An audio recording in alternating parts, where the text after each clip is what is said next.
eclipses are only possible on the flat earth model, which is the true Hebrew cosmology of our universe.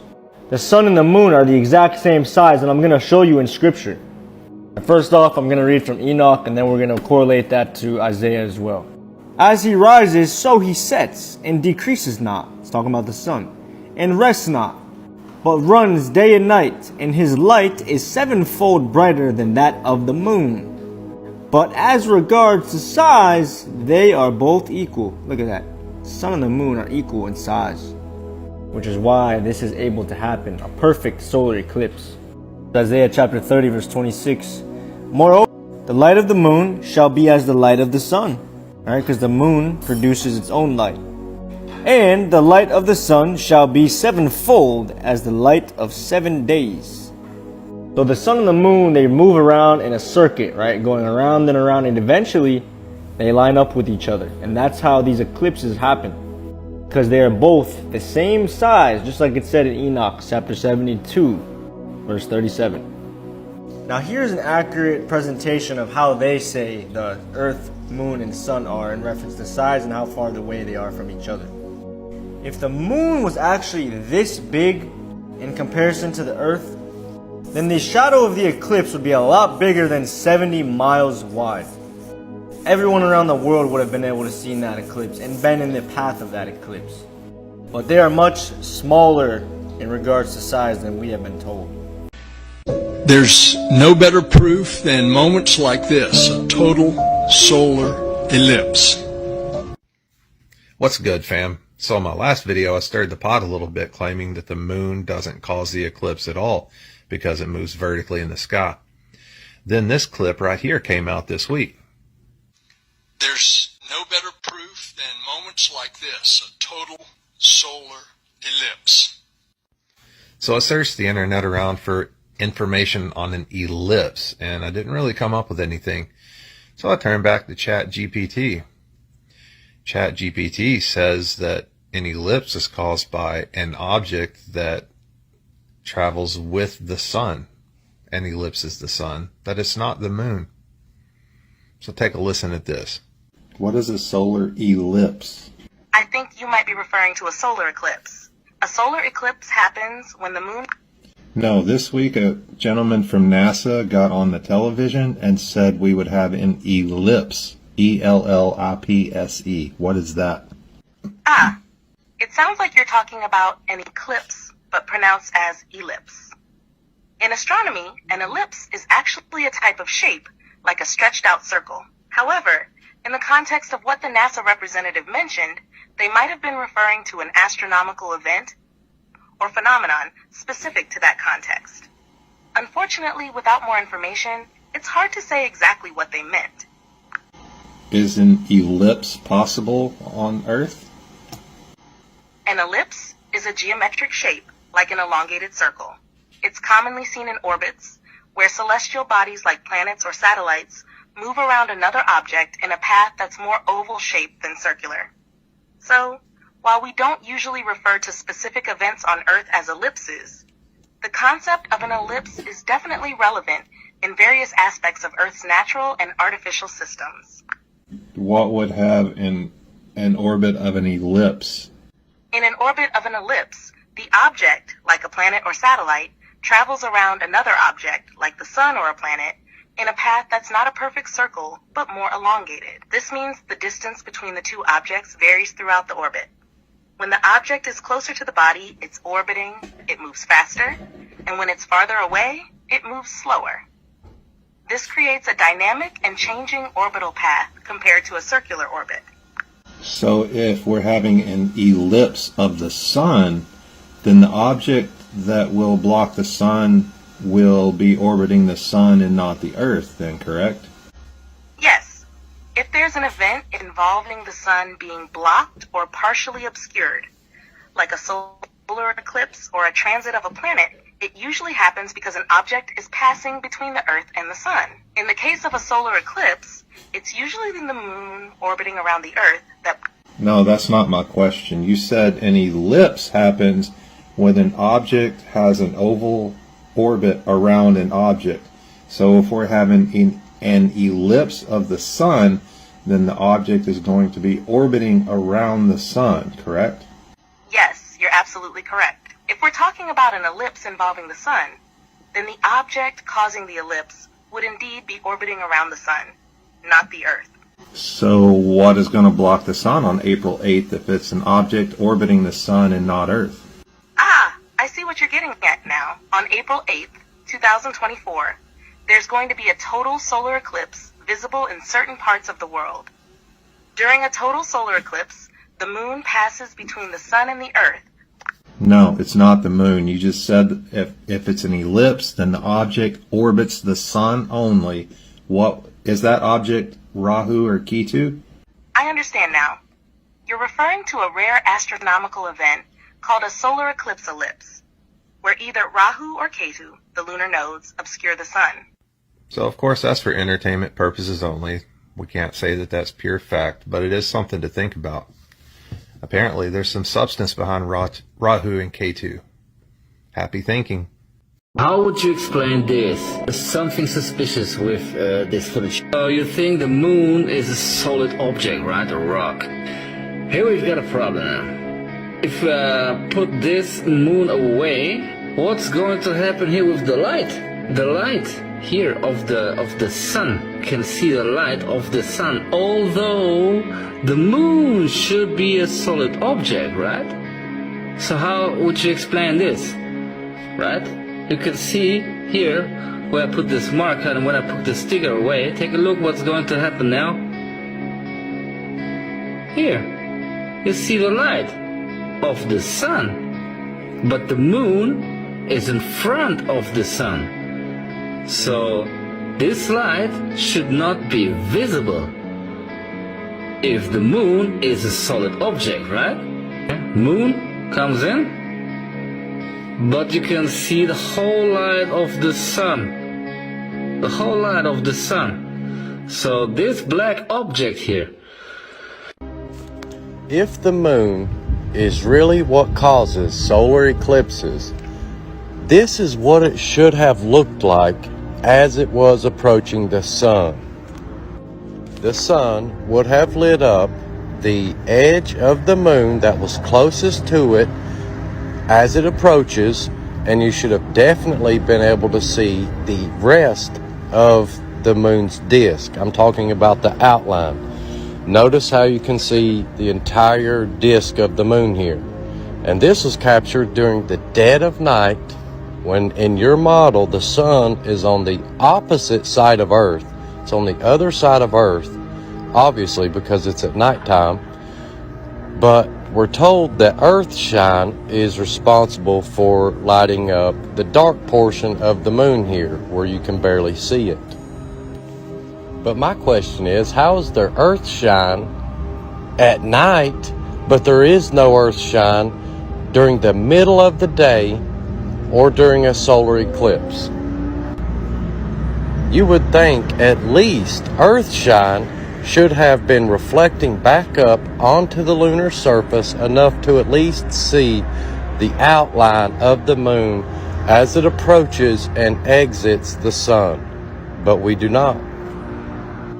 We never see the moon approaching or exiting the sun during a solar eclipse. Never. Now let's check out some footage from the solar eclipse. Okay, this is before totality, but again, you should see the sliver of the moon that's closest to the sun right there, partially blocking the sun. And you should also see at least the outline of the moon's disk, because the sun would be shining on the back of the moon and the light would be bouncing off of the moon, reflecting in all directions, and you would see the outline, a dark outline of the moon's disk. But there's nothing there. No moon in sight. So what's causing this eclipse? It's certainly not the moon. This is why I believe in the nodes. Our ancestors called them Ketu and Rahu. And Enoch talks about portals that the sun and moon go through. So this right here is really what the solar eclipse should have looked like if it was in fact the moon that was causing it. But this is not a picture of a solar eclipse. This is actually a picture of a crescent moon, and the dark portion is barely visible.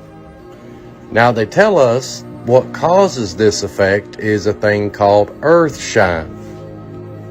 But why is there never, ever any earth shine happening during, before, or after a solar eclipse? It makes absolutely zero sense whatsoever. And here's another example of what they call earth shine. In the dead of night, through clouds, and I can still see the entire disk of the moon during a new moon phase at night. But not even a hint or a sliver or any visible, observable evidence of the moon causing a solar eclipse during the day. Where's the earth shine? We're told that if you look into a solar eclipse, you can go blind because it's so bright, but it's not bright enough to cause earth shine. It makes zero sense whatsoever. It's obvious the moon is not what is eclipsing the sun here. So what is it? This is what we should have seen approaching the sun, then eclipsing the sun, then exiting the sun. I mean, we're told that the moon is made of reflective white dust. So why doesn't it reflect any sunlight during a solar eclipse? I don't believe that's the moon causing this eclipse. All I'm saying is we should be skeptical. What's wrong with this solar eclipse 2 days ago? As you can see, the moon and the sun are perfectly in focus, right? The sun is 93 million miles away, and the moon is 234,000 miles away. So the distance between the sun and the moon is 93 million miles away. But somehow both are perfectly in focus. Now take a look what's going to happen when a bird crosses the picture. Do you see? Do you see this? It is not sharp. The edges are not sharp of the bird, right? Here you can see the edges are not sharp. So this is blurred out. So this is not in focus, but the sun and the moon are in focus. How is this possible? This is a perfect example of how this works. This here is in focus, right? It's sharp, the edges are sharp, but the background, it's further away. This is not sharp, right? This is not in focus. But somehow the sun and the moon are perfectly in focus, although there is a huge distance between those two objects. So this is a Pulsar's Canon of Eclipses. 1887 is the publication date. It has 8,000 eclipses computed in tabular form. My favorite part is in the back, though. We have these really cool maps of eclipse paths. And if we flip to this page is all the eclipses from 2008 to 2030. And if we look really carefully over here, we can see what this says.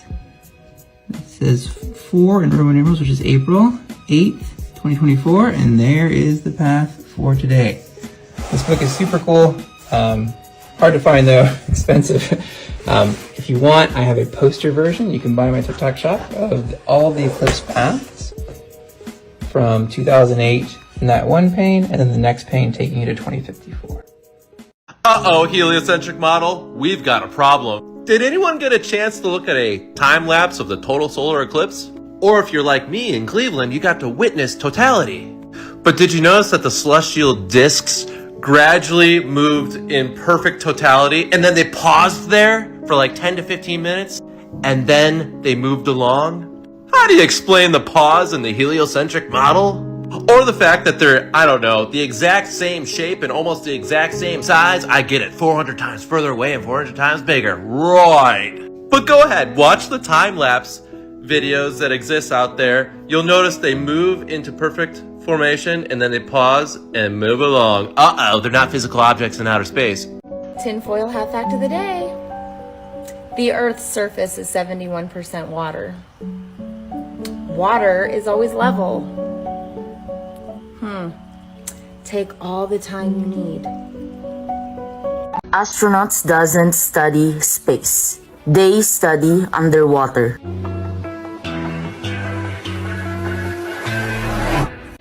So many times during spacewalks outside the International Space Station, we can see air bubbles rising up. Can you touch on how there are air bubbles in space? Can you be more specific? Air bubbles? So yeah, like a lot of times during the footage, the NASA footage, you can see bubbles coming up out of the helmets or kind of from underneath you.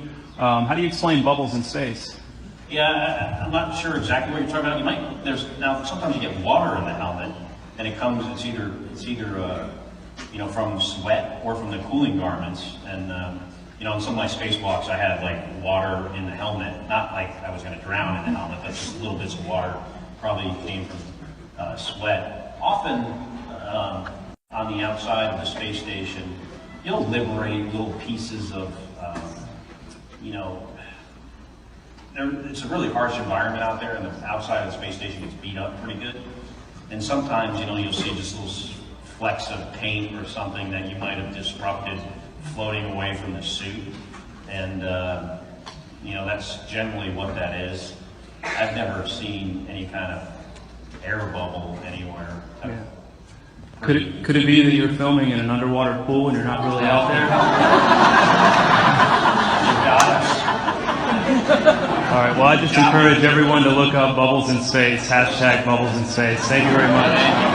Thank you. I don't think the moon landing was real at all. I think it was completely staged. It's so obvious how staged it was.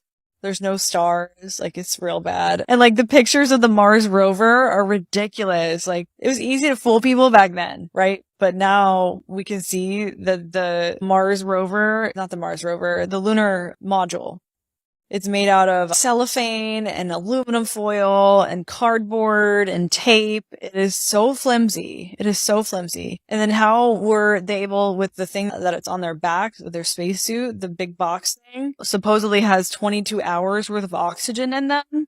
Have you seen the size of tanks on scuba divers? You can only be down there with those heavy-ass tanks for an hour. Yet somehow they were able to walk around in space wearing 22 hours worth of oxygen? I don't think so.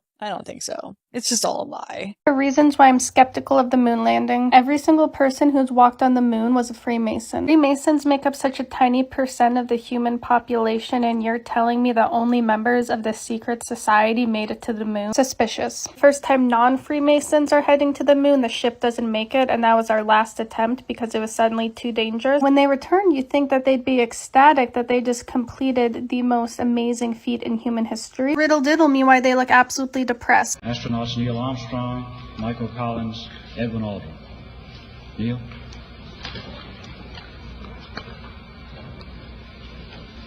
It was our pleasure to have participated in one great adventure.